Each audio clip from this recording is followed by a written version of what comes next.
Hello ಪ್ರಿಯ ವೀಕ್ಷಕರೇ ಹಾಗೂ ಹಿತೈಷಿಗಳೇ, ನಾನು ನಿಮ್ಮ ಕನ್ನಡತಿ ಕವಿ. ಎಲ್ಲ ಹೇಗಿದ್ದೀರಾ? ನಾನು ತುಂಬ ಆರಾಮಾಗಿದ್ದೀನಿ. ಇವತ್ತು ಎಲ್ಲೂ ಹೊರಗೆ ಹೋಗೋಕ್ಕಾಗಲಿಲ್ಲ, ಅದರಿಂದ ಇವತ್ತಿನ ವಿಡಿಯೋ ಕಂಟಿನ್ಯೂಯೇಷನ್ ಆಗ್ತಾಯಿದೆ. ಇದು ತುಂಬ ದಿನ ಗ್ಯಾಪ್ ಕೊಟ್ಟೆ ಅನಿಸುತ್ತೆ, 2 ದಿನ. ಯೂಶ್ವಲಿ 1 ದಿನ ರಂಗೋಲಿ ಆಗ್ತಿದೆ, ಆಮೇಲೆ ಇದು 1 ದಿನ ಬಿಟ್ಟು 1 ದಿನ ಇದು ಮಾಡ್ತಾಯಿದ್ದಿದ್ದು ರಂಗೋಲಿ ಮತ್ತು ಡಾಟ್ ಆರ್ಟು. ಆದರೆ ಇದು ನೆನ್ನೆ ಎಲ್ಲ ಬ್ಯುಸಿ ಆಗೋದ್ರಿಂದ ನಾನು ರಂಗೋಲಿ ಕಂಟಿನ್ಯೂ ಮಾಡಬೇಕಾಯ್ತು. 2 ದಿನ ಆಯಿತು ರಂಗೋಲಿ. ಇವತ್ತು 3ನೇ ದಿನ ಇದು ಅನಿಸುತ್ತೆ ಅಲ್ವಾ. ಅದಕ್ಕೆ ಇವತ್ತು ಕಂಟಿನ್ಯೂ ಮಾಡೋದಕ್ಕೆ ಅನಿಸಿರಲಿಲ್ಲ, ಅಂದರೂ ಡೈವರ್ಟ್ ಆಗೋಣ ಬೇಡ ಅಂದ್ಕೊಂಡು ಇದನ್ನು ಕಂಟಿನ್ಯೂ ಮಾಡ್ತಾಯಿದ್ದೀನಿ. ವೆದರು ನನ್ನ ಮೂಡಿಗೆ ತಕ್ಕಂತೆ ಹೊರಗಡೆ ಇದೆ. ಬೆಳಗ್ಗೆಯಿಂದನೂ ಮಕ್ಕಳದು ಫುಟ್ಬಾಲ್ ಕ್ಯಾನ್ಸಲ್ ಆಯಿತು, ಕ್ರಿಕೆಟ್ ಕ್ಯಾನ್ಸಲ್ ಆಯಿತು, ಎಲ್ಲ ಕ್ಯಾನ್ಸಲ್ ಆಯಿತು. ಹೇಗೇಗೋ ಏನೇನೋ ಆಗೋಯ್ತು ಜೀವನ. ಆಮೇಲೆ ಜೀವನ ಅದೇ ಅಲ್ವಾ, ನಾವು ಅಂದ್ಕೊಳ್ಳೋದೊಂದು, ಅದು ಆಗೋದೇ ಒಂದು, ಅದರ ಜೊತೆ ನಡೆಯೋದು ನಮ್ಮ ನಡೆಯೋದಷ್ಟೇ ಮನುಷ್ಯ ಮಾಡಬೇಕಾಯ್ತು. ಅವನ ಕೈಯಲ್ಲಿ ಏನೂ ಇರಲ್ಲ. ಎಲ್ಲ ಪರಿಸ್ಥಿತಿಗಳು ಆ ಮೊಮೆಂಟ್ಗೆ ಏನಾಗುತ್ತೆ ಅಂತ ಗೊತ್ತಿರಲ್ಲ. ಪ್ಲ್ಯಾಂಡ್ ಅಲ್ಲ ಯಾವುದೂ, ಅನ್ಪ್ಲ್ಯಾಂಡು ಸಿಚುವೇಶನ್ಸು ಎಲ್ಲ ಬರೋದು, ಸರ್ಕಮ್ಸ್ಟೆನ್ಸಸ್ಸು ಅಷ್ಟೇ. ನೋಡೋಣ ಹೇಗೆ ಹೋಗುತ್ತೆ ಏನು ಅಂತ. ಮುಂದೆ ಗೊತ್ತಾಗುತ್ತೆ ಅಷ್ಟೇ, ಅನುಭವಿಸೋದಷ್ಟೇ ನನ್ನ ಪಾಲು, ನನ್ನ ಧ್ಯೇಯ ಅಷ್ಟೇ. ದೇವರು ಧೈರ್ಯವಾಗಿ ಎದುರ್ಸೋಕ್ಕೆ ಛಲ ಕೊಡಬೇಕಷ್ಟೇ. ಇದೊಂದು ನನಗೆ ಈ ಡಾಟ್ ಆರ್ಟು, ಈ ವಿಡಿಯೋ ಇದು ಮಾಡೋದೆಲ್ಲ ಒಂದು ಸ್ವಲ್ಪ ಡೈವರ್ಟ್ ಆಗಿ ಎಲ್ಲ ಕಷ್ಟ ನೋವು ನಲಿವುಗಳ ಜೊತೆ ಇದು ಮಾಡ್ಕೊಂಡು ಹೋಗ್ತಾ ಇರೋದು ಇದೆ ಅನಿಸುತ್ತೆ ಈ ಡಾಟ್ ಆರ್ಟೇ. ಏಕೆ ಅಂತಂದರೆ, ಇಲ್ಲ ಅಂತಂದರೆ ಸುಮ್ಮನೆ ಕೂತ್ಕೊಂಡು ಏನೋ ಮಾಡಿಕೊಂಡು ಹತ್ಕೊಂಡೋ ಅಥವಾ ಇನ್ನೇನೋ ಮಾಡಿಕೊಂಡು ಕೂತಿರ್ತಿದೆ. ಆದರೆ ಈ ಡಾಟ್ ಆರ್ಟ್ ಮಾಡಬೇಕು, ವಿಡಿಯೋ ಹಾಕಬೇಕು ಅನ್ನೋ ಇರುತ್ತಲ್ವ ತಳಮಳ. ಆ ತಳಮಳ ನನ್ನನ್ನು ಡೈವರ್ಟಾಗಿ ಅಲ್ಲಿಗೆ ಡಾಟ್ ಆರ್ಟ್ ಮಾಡೋದಕ್ಕೆ ಪ್ರೇರೇಪಿಸುತ್ತೆ ಅಷ್ಟೇ. ಅದೊಂಥರ ನೈಸ್ ಡೈವರ್ಷನ್ನು, ಡಿವಿಯೇಷನ್ನು ಅಲ್ವಾ.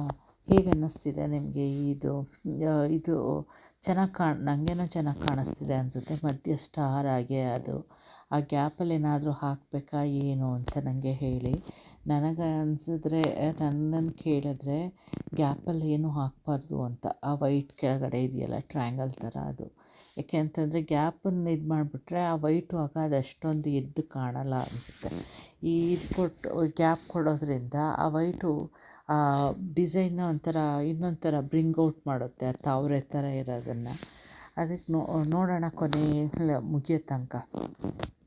ನಾನು ಅಷ್ಟು ಟೈಮ್ ತೊಗೊಳ್ಳಲ್ಲ, ಬೇಗ ಮಾಡಿಬಿಡ್ಬೋದು ಅಂದ್ಕೊಂಡೆ. ಮುಂಚೆ ಇದೇ ಸೈಜ್ದು ಮುಂಚೆ ಮಾಡಿದ್ನಲ್ಲ, ಒಂದು ಗ್ರೇ ಕಲರ್ದು, ಇದು ಡೋನಟ್ ಥರ ಎಲ್ಲ ಬಂದಿದೆಯಲ್ಲ, ಸರ್ಕಲ್ ಥರ, ಆ ಥರದ್ದು ಅದು. ಆದರೆ ಇದು ಸುಮಾರು ಟೈಮ್ ತೊಗೋತು. ಇಷ್ಟೇನು ಒಳಗಡೆ ತನಕ ಟೈಮ್ ತೊಗೊಳ್ಳಿಲ್ಲ, ಆದರೆ ಇವತ್ತೊಂದು ವೀಡಿಯೋದಿಂದ ತುಂಬಾ ತೊಗೋತು. ಈಗ ಬೇಗ ಮುಗಿಸ್ಕೊಂಡೆ ಮಾಡಿ. ಬೇಗ ಟೈಮ್ ತೊಗೋತು ಅಂತಂದರೆ ತಪ್ಪಾಗುತ್ತೇನೋ, ನಾ ಬ್ಯುಸಿ ಆಗೋದೆ ಮಕ್ಕಳನ್ನ ಕರ್ಕೊಂಡು ಅಲ್ಲಿ ಹೋಗೋದು ಎಲ್ಲ ಮಾಡಿ. ಮಕ್ಕಳು ಈಗ ಮನೇಲಿಲ್ಲ, ಫ್ರೆಂಡ್ ಮನೆಗೆ ಹೋಗಿದ್ದಾರೆ. ಅದೇ ನೆನ್ನೆ ಹೇಳ್ತಿದ್ನಲ್ಲ, ಪೋಕೆಮಾನ್ ಕಾರ್ಡು ಅದನ್ನು ಆಟ ಆಡೋರೆಲ್ಲ ಅವ್ನ ಫ್ರೆಂಡ್ ಜೊತೆ ಬ್ಯುಸಿ. ಅದಕ್ಕೆ ನಾನು ಹೋಗಲಿ ಬಿಡು ಅಂತ ಸುಮ್ಮನೆ ಆದೆ. ಮನೇಲೇ ಇದ್ದರೆ ಟಿ ವಿ ನೋಡಬೇಕು ಅಂತಾರೆ, ಇಲ್ಲ ಒಬ್ಬ ಬುಕ್ ಹಿಡ್ಕೋತಾನೆ ಏನೋ ಓದೋದಕ್ಕೆ, ಇನ್ನೊಬ್ಬ ನಂಗೆ ಬೇಜಾರು ಅಂತ ಕೂತಿರ್ತಾನೆ ಚಿಕ್ಕವನು. ಆಗ ಅದಕ್ಕೆ ಟಿ ವಿ ಕೊಡಬೇಕು, ಇಲ್ಲ ಫೋನ್ ಕೊಡಬೇಕು. ಫೋನ್ ಕೊಡೋದಕ್ಕೆ ಇಷ್ಟ ಇಲ್ಲ. ಅದಕ್ಕೆ ಟಿ ವಿ ಅಂತಂದರೆ ಯೂಟ್ಯೂಬಲ್ಲಿ ಏನೇನೋ ಶಾರ್ಟ್ಸ್ಗಳು ಹಾಕ್ಕೊಂಡು ಕೂತ್ಕೋತಾರೆ. ಅದ್ರ ಬದಲು ಹೋಗಿ ಆಟ ಆಡಲಿ ಅಂದ್ಬಿಟ್ಟು ನಾನೇ ಹೋಗ್ತೀವಿ ಅಂದರು, ಹೋದರು. ಹಾಗೆ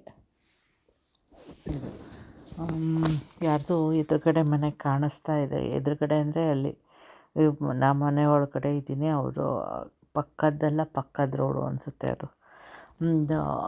ಆಗಲೇ ಲೈಟ್ ಹಾಕ್ಬಿಟ್ಟಿದ್ದಾರೆ, ಏನೋ ಅದು ಕ್ರಿಸ್ಮಸ್ ಲೈಟೋ ಏನೋ ಗೊತ್ತಿಲ್ಲ, ಅಥವಾ ಡಿನ್ನರ್ ಮಾಡ್ತಿರಬೇಕು. ಈಗಿನ್ನು ಇಲ್ಲಿ 6:30, ಆಗಲೇ ಊಟ ಮಾಡ್ಕೊತಿರ್ತಾರೆ ಕೆಲವರು. ಎಲ್ಲ ರೆಸ್ಟೋರೆಂಟ್ ಎಲ್ಲ ಬ್ಯುಸಿ ಇರುತ್ತೆ. ಚೈನೀಸ್ದು ಎಲ್ಲ ಇಷ್ಟೊತ್ತಲ್ಲೇ ತಾನೇ ಅವ್ರದ್ದು ಊಟ ಎಲ್ಲ. ಅದೊಂಥರ ಒಳ್ಳೆಯದೇ ಅನಿಸುತ್ತೆ. ನಾನು ಮುಂಚೆ ಧ್ರುವ ಇದ್ದಾಗ ಅನಿಸುತ್ತೆ, ಧ್ರುವ ಅಂದರೆ ನನ್ನ ದೊಡ್ಡ ಮಗ, ಅವನ ಮಗು ಆಗಿದ್ದಾಗ ಏನು ಬೆಳಗ್ಗೆ ಸಂಜೆ ಊಟ ಎಲ್ಲ ಮಕ್ಕಳು ಇಲ್ಲ ಇಬ್ಬರು ಇದ್ದರು. ಆಗ ಪುಟ್ಟ ಮಕ್ಕಳು, ಟೂ ಇಯರ್ಸು 2.5 ಇಯರ್ಸು ಅನಿಸುತ್ತೆ. ಆಗ ಅವ್ರಿಗೆ 7:30 ಒಳಗೆ ಎಲ್ಲದನ್ನು ಮುಗಿಸಿ 7:30ಗೆ ಮಲಗ್ಸೋಕ್ಕೆ ಕರ್ಕೊಂಡು ಹೊರ್ಟೋಗ್ತಿದ್ದೆ. 7:30 ಕರ್ಕೊಂಡೋದ್ರೆ 8:30 ಹಂಗೆ ಮಲ್ಕೋತಿದ್ರು. ಸ್ವಲ್ಪ ಕತೆ ಗಿತೆ ಹೇಳಿ ಎಲ್ಲ ಮಲಗ್ಸೋ ತನಕ ಅಷ್ಟಾಗೋದು. ಅದೊಂಥರ ಚೆನ್ನಾಗಿತ್ತು. ಈಗ ಏನಿಲ್ಲ, ಮಲ್ಕೊಂಡ್ರೆ ಇಬ್ಬರೇ ಪಟ ಏನೋ ಪಿಸ ಅಂತ ಮಾತಾಡ್ತಿರ್ತಾರೆ ಸೀಕ್ರೆಟ್ ಆಗಿ. 1-2 ಸಲ ನಾನು ಹೇಳಬೇಕು ಮಲ್ಕೊಳ್ಳಿ ಸಾಕು ಅಂತ ಹೇಳಿದ್ಮೇಲೆ ಆಮೇಲೆ ಮಲ್ಕೋತಾರೆ. ಟಯರ್ಡ್ ಆಗೋಗಿದ್ರು ಮಲ್ಕೋತಿದ್ರು. ಆದರೆ ಈಗ ಇವತ್ತು ಟಯರ್ಡ್ ಇಲ್ವಲ್ಲ, ಮನೇಲೇ ಇದ್ದಾರೆ, ಏನು ಫಿಸಿಕಲಿ ಆ್ಯಕ್ಟಿವಿಟಿ ಇಲ್ಲ, ಅದರಿಂದ ಇರ್ತಾರೆ ಇಲ್ಲೇ.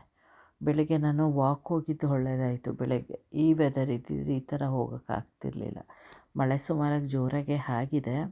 ಬೆಳಗ್ಗೆ ನಾವು ವಾಕ್ ಹೋದಾಗ ಜಸ್ಟು ಮನೆಯಿಂದ ಹೊರಗೋದೆ, ಆಗ ತುಂತುರು ಹನಿ ಬಂತು. ಆಮೇಲೆ ಯಾಕೋ ಮನೆಯಿಂದ ಇನ್ನೊಂದು ಸ್ವಲ್ಪ ರೋಡ್ ತನಕ ಹೋದೆ.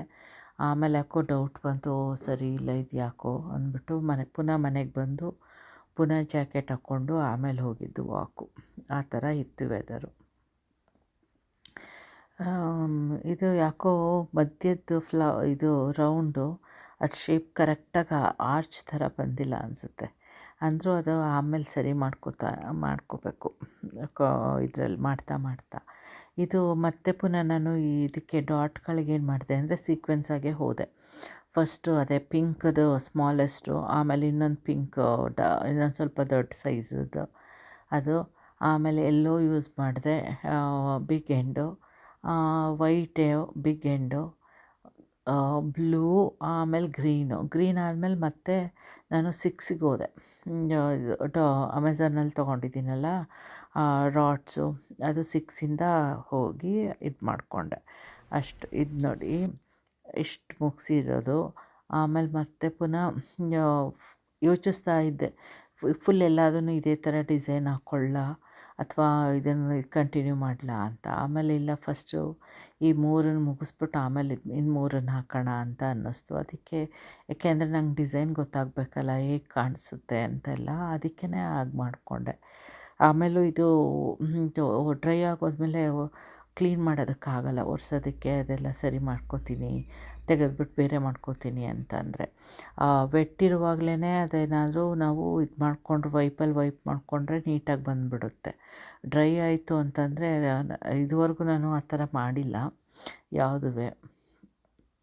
ಮಾಡಿರೋ ಡಿಸೈನನ್ನು ಚೆನ್ನಾಗಿ ಕಾಣಿಸ್ಲಿಲ್ಲ ಅಂದರೆ ಅದನ್ನೇ ಆಲ್ಟ್ರ್ ಮಾಡಿಕೊಂಡು ಇನ್ನೊಂದು ಸ್ವಲ್ಪ ಅದಕ್ಕೆ ಚೆನ್ನಾಗಿ ಕಾಣೋಂಗೆ ಇದು ಮಾಡ್ಕೊಂಡು ಹೋಗಿದ್ದೀನಿ. ಆ ಥರ ಅದನ್ನು ಹೇಗೋ ಇದು ಮ್ಯಾನೇಜ್ ಮಾಡ್ಕೊಳ್ಳೋ ಸ್ಕಿಲ್ ಗೊತ್ತಿರಬೇಕು ಅಷ್ಟೇ. ಸ್ಟಾರ್ಟಿಂಗಲ್ಲಾದರೆ ಮಾಡ್ಕೋಬೋದು, ವೈಪಲ್ಲಿ ಒರೆಸ್ಕೊಂಡು ಮತ್ತೆ ಪುನಃ ಬ್ಲ್ಯಾಕ್ ಪೇಂಟ್ ಹಾಕ್ಕೊಂಡು ಮಾಡಿಕೊಂಡ್ರು ಏನೂ ಆಗೋಲ್ಲ.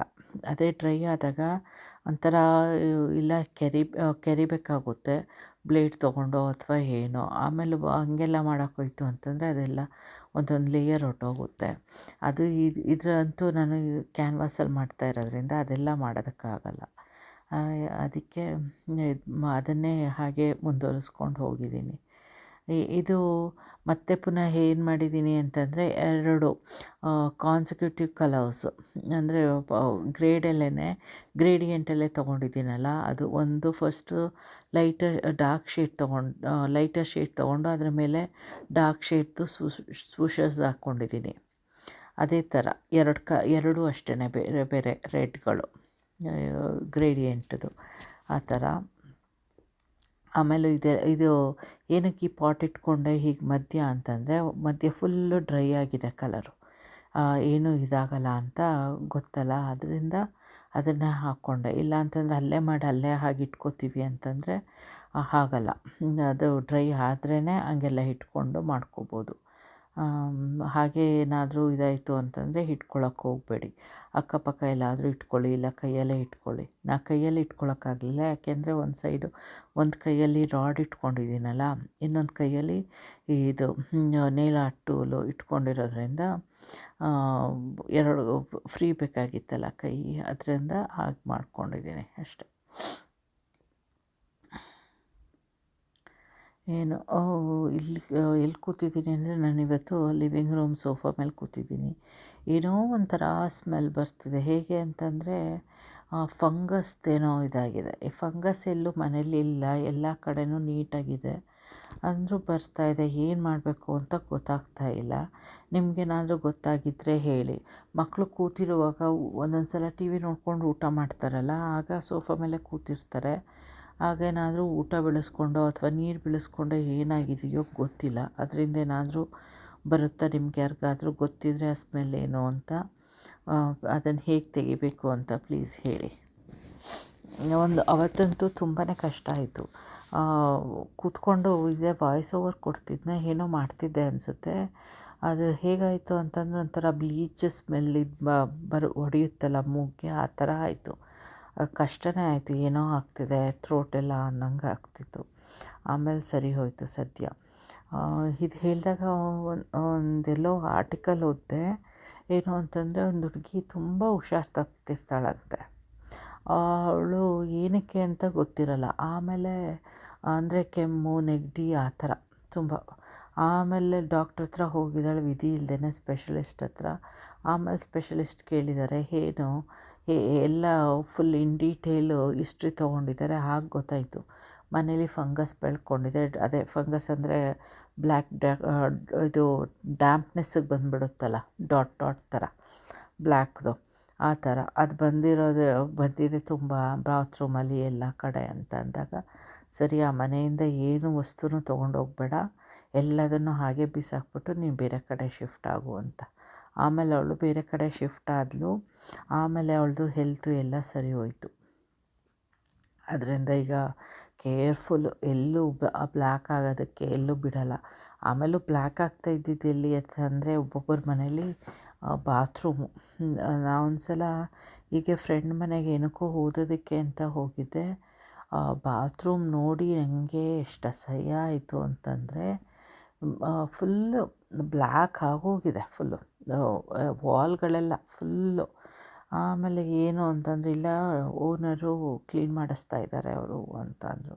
ಆಮೇಲೆ ಹೀಗೂ ಇಟ್ಕೋತಾರ ಅನ್ನಂಗೆ ಆಯಿತು. ಆ ಥರ ಮಕ್ಕಳಿರಲಿಲ್ಲ, ಅವರಿಬ್ಬರೇ ಇದ್ದಿದ್ದು, ಗಂಡ ಹೆಂಡತಿ. ಅವರು ಅಷ್ಟೊಂದು ರೆಸ್ಪಾನ್ಸಿಬಲ್ ಇರಲಿಲ್ಲ ಅನಿಸುತ್ತೆ. ಏಕೆ ಅಂತಂದರೆ, ಆ ಥರ ಇರುವಾಗ ಅದು ನೋಡಿದ್ರೇ ಹಾಗೆ ಅನ್ನಿಸ್ತಿತ್ತು. ಏನು ಅಂತಂದರೆ, ಹೀಗನ್ನ ಹೆಣ್ಮಕ್ಳು ಅಥವಾ ಮದುವೆ ಆಗಿರ್ತಾರಲ್ಲ ಚಿಕ್ಕ ವಯಸ್ಸಿಗೆ, ಏನೋ ಒಂದು ಸಲ ಅವ್ರಿಗೆ ಯಾವಾಗಲೋ ಬರ್ತಾರೆ, ಏನೋ ಇದು ಮಾಡ್ಕೋತಾರೆ, ಮನೇಲಿ ಮಲಗಿರ್ತಾರೆ, ಹೋಗ್ತಾರೆ. ಮನೆ ನೀಟಾಗಿ ಇಟ್ಕೊಂಡು ಇದು ಮಾಡ್ಕೋಬೇಕು, ಅವೆಲ್ಲ ಹಾಗೆಲ್ಲ ಇರಬಾರ್ದು ಅನ್ನೋದಿರಲ್ಲ. ಅದೇನೇ. ಆಮೇಲೆ ಅವಳಿಗೆ ಆಗ್ತಾನೆ ಮದುವೆ ಆಗಿ 1 ವರ್ಷ ಆಗಿತ್ತೇನೋ, ನಂಗೆ ಆಗಲೇ ಮಕ್ಕಳಿತ್ತಲ್ಲ, ಅದಕ್ಕೆ ಕೇಳ್ತಾ ಇದ್ಲು, ನ್ಯಾಪಿ ಅದು ಇದು ಹೇಗೆ ಮಾಡ್ತಾರೆ, ಅವೆಲ್ಲ ಮಾಡಲ್ಲ ಅಂತ. ನೋಡಿದ್ರೆ ಈಗ ಅವಳಿಗೆ ಮಗು ಇದೆ. ಈಗ ನೆನೆಸ್ಕೊಂಡ್ರೆ ನಗ್ತೀನಿ. ಹೌದು, ಬೇರೆಯವ್ರ ಮಕ್ಕಳು ಅಂತಂದರೆ ಹಾಗೆ ಮಾಡೋದು. ತಮ್ಮ ಮಕ್ಕಳು ಆದಾಗ ಯಾವ ನ್ಯಾಪಿನೂ ಏನೂ ಇರಲ್ಲ. ಹಾಗೆ ಅದೆಲ್ಲ ಅಂದ್ಕೊಂಡು ಸ್ಟೇಜಸ್ ಆಫ್ ಲೈಫ್ ಅದೇ ಅಂತ ಅನಿಸುತ್ತೆ. ಎಲ್ಲ ಸಿಚುವೇಶನ್ನು, ಸರ್ಕಮ್ಸ್ಟೆನ್ಸಸ್ ಕಲಿಸುತ್ತೆ ಅಂತ ಇದೇ ಸಾಕ್ಷಿಗಳು. ನೋಡಿ, ಇಷ್ಟ ಆಯಿತಾ ಈ ಡಿಸೈನು? ಈ ಮಧ್ಯೆ ಗ್ಯಾಪ್ ಕೊಟ್ಟಿದ್ದೀನಲ್ಲ, ಎಲ್ಲದರ ಮಧ್ಯ, ಅದರಲ್ಲಿ ಬೇರೆ ಡಿಸೈನು ಮಾಡಬೇಕು. ಅದು ಮಾಡ್ತೀನಿ ನಾಳೆ ಕಂಟಿನ್ಯೂ ಮಾಡ್ತೀನಿ ಇದನ್ನೇ. ಇಲ್ಲ ನಾಳೆ ರಂಗೋಲಿ ಡಿಸೈನ್ ಹಾಕ್ತೀನಿ, ಆದರೆ ಕಂಟಿನ್ಯೂಷನ್ ಅಂತೂ ಇದು ಮಾಡ್ಕೋಬೇಕು. ಇಲ್ಲ ಅಂತಂದರೆ ಮಂಡೇ ಎಲ್ಲ ಆಗಲ್ಲ ಹಾಕೋದಕ್ಕೆ. ಇಷ್ಟು ಇವತ್ತಿನ ವೀಡಿಯೋ. ಇಷ್ಟು ಹೇಳಿ ಇವತ್ತಿನ ವೀಡಿಯೋನ ನಾನು ನಿಲ್ಲಿಸ್ತೀನಿ. ಆಮೇಲೆ ಇನ್ನೊಂದು ಏನು ಹೇಳಬೇಕು ಅಂತಂದರೆ, ಪ್ಲೀಸ್ ಯಾರೇ ಸಬ್ಸ್ಕ್ರೈಬ್ ಆಗದೆ ನೋಡ್ತಾ ಇದ್ದರೆ ಪ್ಲೀಸ್ ಸಬ್ಸ್ಕ್ರೈಬ್ ಮಾಡ್ಕೊಳ್ಳಿ, ಲೈಕ್ ಕಮೆಂಟ್ ಮಾಡಿ. Suggestions most welcome. ನಿಮ್ಗೆ ಇಷ್ಟ ಆಯಿತಾ ಈ ಡಿಸೈನು ಏನು ಅಂತ ನನಗೆ ಹೇಳಿ. ನಿಜವಾಗ್ಲೂ ಇದು ನೋಡ್ತಾ ಇದ್ದರೆ ಹೂವೊಂದು ಒಂಥರ ಹರಳುತ್ತಲ್ಲ ಆ ಥರ ಅನ್ನಿಸ್ತಾ ಇದೆ. ಇವತ್ತಿಗೆ ಈ ವಿಡಿಯೋ ನಿಲ್ಲಿಸೋಣ, ನಾಳೆ ಸಿಗೋಣ. Bye, take care, see you all, love you.